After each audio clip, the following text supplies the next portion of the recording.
अब निर्गुण काव्यधारा की ज्ञान मार्गी अथवा संत काव्यों की विशेषताओं पर भी एक नजर डालते हैं। इस शाखा का जन्म हिंदू मुस्लिम एकता की भावना से हुआ। इस्लाम धर्म के एकेश्वरवाद एवं हिंदुओं के अद्वैतवाद को मिलाकर इस शाखा के कवियों ने निर्गुण ब्रह्म का प्रचार किया। मूर्ति पूजा, तीर्थयात्रा, रोजा नमाज, व्रत उपवास, मिथ्या आडंबर, रूढ़िवाद एवं बहुदेववाद का इस शाखा के कवियों ने विरोध किया। इस शाखा के कवियों ने जाति पाति के बंधनों को स्वीकार नहीं किया। नाम की उपासना तथा ईश्वर को अपने हृदय के भीतर देखने पर इन कवियों ने विशेष जोर दिया और ये संत कवि कहलाए। इन कवियों पर नाथ पंथ का विशेष प्रभाव पड़ा, जिसके कारण इनके काव्यों में हठ योग की प्रधानता रही। हठ योगी हृदय के अंदर ब्रह्म का साक्षात्कार करने पर जोर देते हैं। इस शाखा के कवि सांप्रदायिकता और वर्णाश्रय धर्म के विरोधी थे। इंद्रिय निग्रह और साधना पर जोर देते थे। सूफी मत का इस शाखा के कवियों पर विशेष प्रभाव पड़ा था। इन पर रामानंद के विचारों का भी प्रभाव पड़ा था। वैष्णव की अहिंसा, भक्ति भावना, गुरु की महत्ता आदि की छाप इनके काव्य में दिखाई देती है। निर्गुण संत कवियों में रामानंद, कबीर, रैदास, नानक, सींगा, दादू दयाल, मलूकदास, सुंदरदास आदि प्रमुख हैं। कबीर, पीपा, रैदास, धना, पद्मावती, सुरसरी रामानंद के शिष्य थे। अब हम रामानंद के बारे में जानते हैं। रामानंद की साधना पद्धति में नाम स्मरण पर विशेष बल दिया गया है। वे समाज सुधारक तथा उदार चेतता थे। मुसलमान सुल्तानों तथा आक्रमणकारियों ने जिन राजाओं तथा उनकी प्रजा को बलपूर्वक मुसलमान बना दिया था, रामानंद ने उनका शुद्धिकरण कर उन्हें फिर से स्वधर्म अपनाने का मार्ग उन्मुक्त किया। निर्गुण ज्ञानाश्रय शाखा को आरंभ करने का श्रेय रामानंद तथा उनके शिष्यों को है। कबीरदास। कबीर एक तत्ववेत्ता, रहस्यवादी तथा सच्चे अर्थों में समाज सुधारक कवि थे। उनके जैसा क्रांत दृष्टा तथा भविष्य दृष्टा अगर कोई महाकवि था तो केवल गोस्वामी तुलसीदास। दोनों के काव्य में नव समाज निर्माण की विराट चेष्टा है।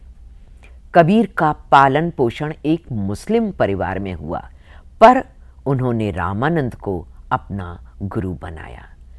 स्वयं अनपढ़ थे, परंतु उनके काव्य और विचारों में ज्ञान की अद्भुत जगमगाहट है। साधु संगति में उन्हें जो ज्ञान प्राप्त हुआ, उसी पर उन्होंने अपने काव्य की नींव खड़ी की। उन्होंने स्वयं लिखा है, मसी कागद छूयो नहीं, कलम गही नहीं हाथ। सूफी मत से उनको प्रेम का विश्वास मिला था। कहा, ढाई आखर प्रेम का पढ़े सो पंडित होए। कबीर समाज में फैले हुए धार्मिक भेदभाव तथा ऊंच नीच की खाई को प्रेम का पाठ पढ़ाकर वे पाटना चाहते थे। उन्होंने कहा, कहे हिंदू मोहे राम पियारा, तुरक कहे रही माना, आपस में दो लरी मुए, मरम को ना जाना। उन्होंने मुसलमानों की हिंसावादी प्रवृत्ति की निंदा की है।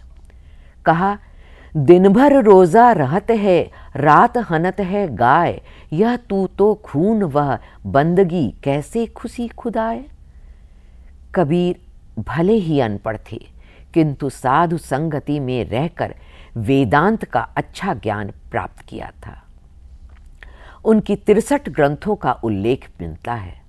उनकी दो प्रवृत्तियां हैं, एक रचनात्मक और दूसरा खंडनात्मक। रचनात्मक प्रवृत्ति के अंतर्गत सतगुरु नाम, विश्वास, दया, औदार्य, क्षमा, वैचारिकता, संतोष आदि विषयों पर उन्होंने लिखा। खंडनात्मक स्तर पर उन्होंने समाज के आडंबरों, रूढ़ियों और धर्म में फैले पाखंड और वाह्याचार पर बहुत तीखा प्रहार किया। कबीर ने साखी, सबद और रमैनी शैली में लिखा। प्रतीकात्मकता और उलटवासियां भी उनके शिल्प की विशेषता है। कबीर चरित्र बोध में कबीर का जन्मदिन ज्येष्ठ सुदी पूर्णिमा सोमवार 1455 विक्रम माना गया है और मोक्ष 1575 विक्रम संवत माना है। अब नानक देव। नानक पंथ के प्रवर्तक गुरु नानक देव इतिहास प्रसिद्ध व्यक्ति हैं। धार्मिक रूढ़िवाद, जातिगत संकीर्णता और अनाचारों का उन्होंने सदैव विरोध किया। उनके काव्य में निर्गुण ब्रह्म के प्रति आस्था की भावना है। वे सब धर्मों का आदर करते थे। उनकी वाणी में सहजता, स्पष्टता और उद्बोधन की प्रखरता है।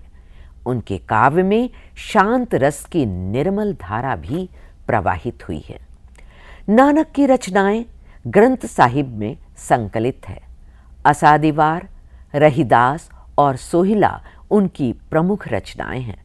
उनके काव्य भाषा के 3 रूप हैं, हिंदी, फारसी और पंजाबी। नसीहतनामा में खड़ी बोली का रूप मिलता है। नानक एकेश्वरवादी थे। अवतारवाद, मूर्ति पूजा, ऊंच नीच और वर्ण भेद के विरोधी थे। जगत की अनित्यता, भगवत भक्ति और संत स्वभाव की झलक इनके पदों में दिखाई देती है। जो नर दुख में दुख नहीं माने, सुख स्नेह अरु बह नहीं जाके, कंचन माटी जाने। नानक की मृत्यु संवत 1565 में हुई थी। अब सींगा। सींगा निमाड़ी संत थे। उच्च कोटि के विचारक थे। उन्होंने मंदिरों और तीर्थों में नहीं, हृदय में ही ईश्वर के वास का उपदेश दिया। उनकी अप्रस्तुत योजना यथार्थ और स्वाभाविक है।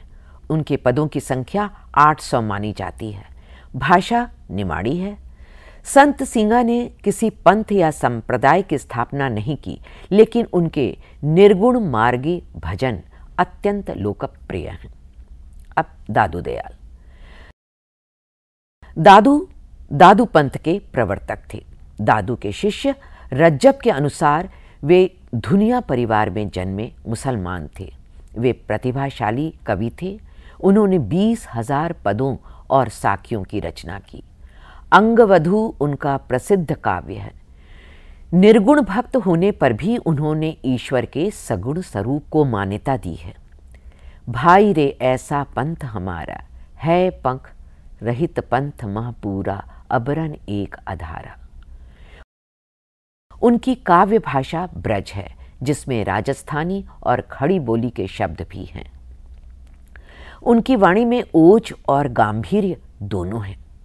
अब मलूक दास। इन्होंने लगभग 1 दर्जन ग्रंथ लिखे हैं। इनकी रचनाओं में ज्ञान बोध सबसे महत्वपूर्ण है। ये सगुण ब्रह्म की आराधना में लगे रहते थे। वैसे इनका ब्रह्म निर्गुण और गुणातीत है। मलूक ने अवधी और ब्रज भाषा में काव्य रचना की है। अब सुंदरदास। सुंदरदास दादू दयाल के शिष्य थे। वे ज्ञान मार्गी शाखा के पंडित कवि थे। संस्कृत व्याकरण, साहित्य और दर्शन का उन्हें गंभीर अध्ययन था। उन्होंने 42 ग्रंथों की रचना की थी। उनकी रचनाओं में भक्ति, योग साधना और नीति को प्रधान स्थान प्राप्त है। श्रृंगार रस के वे कट्टर विरोधी थे। उन्होंने परिष्कृत ब्रज भाषा का प्रयोग किया। काव्य सौंदर्य की दृष्टि से संत कवियों में विशिष्ट स्थान उन्हें प्राप्त है। इन कवियों के अतिरिक्त जगन्नाथ, हरदास, निरंजनी, लालूदास, बाबालाल, धर्मदास रज्जब, बावरी साहिबा, सदना, बेनी, पीपा सेन, धन्ना, शेष फरीद, भीषण, वीरभान और निपट निरंजन स्वामी तथा सिख गुरु अंगद, अमरदास, गुरु रामदास, गुरु अर्जुन देव आदि उल्लेखनीय हैं। उपलब्धि और मूल्यांकन। मध्यकालीन संत कवि हमारे समाज के सच्चे प्रहरी थे। तत्कालीन राजनीतिक, सामाजिक, सांस्कृतिक दशा का चित्रण मात्र ही उनके कृतित्व में नहीं है, बल्कि सही अर्थ में उसकी आलोचना भी उन्होंने की है। उन्होंने समाज में व्याप्त अनेक दोषों पर प्रहार किया, आडंबरों और पाखंडों का पर्दाफाश किया, जनता के भीतर शक्ति, आस्था, आत्मविश्वास का संचार किया। संत काव्य केवल आध्यात्मिक चेतना का ही नहीं, जीवन चेतना का काव्य था। संतों का उद्देश्य लोकहित था। उन्होंने अपने युग में समाज को व्यापक रूप से प्रभावित किया। पिछड़ी, शोषित और असहाय जनता के प्रति संतों के मन में अपार सहानुभूति थी। उन्होंने हिंदू, मुसलमान सबको समान रूप से प्रभावित किया।